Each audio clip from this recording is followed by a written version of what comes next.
We're gonna let Jamie do today's tool review. He's using it right now.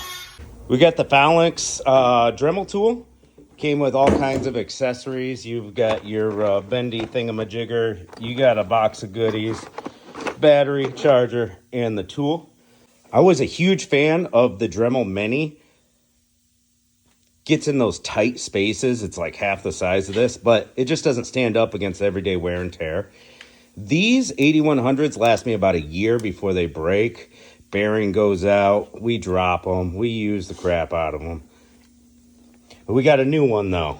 And this one, I like it. Let's see what Jamie has to say. Well, so far so good. It's got a battery life indicator on the side. You've got several different settings depending on what you're using. What I really like about this, you don't have to use any type of tools. You just go ahead and press down your chuck, hold, and twist, and it pulls right out, goes right back on. Nice, snug fit, and then you're ready to go. The other cool thing that I did like about it is this little extension here. That's going to be great for getting in small, tight spaces, cutting off bolt heads, stuff like that. I do like that they gave us some extra cut wheels and discs here, and other tools to help make jobs easier around here. But yeah, I really like this thing so far just because of this alone. We do brakes like every day around here, and they take a beating because we're cleaning the rust off of everything in the rust belt.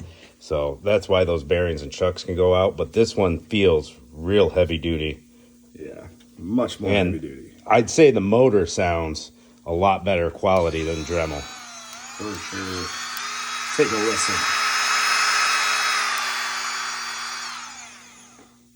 If it ever breaks down, post a video on it. And but so far, I'm liking it better than the Dremel, except for it's a little bit bigger.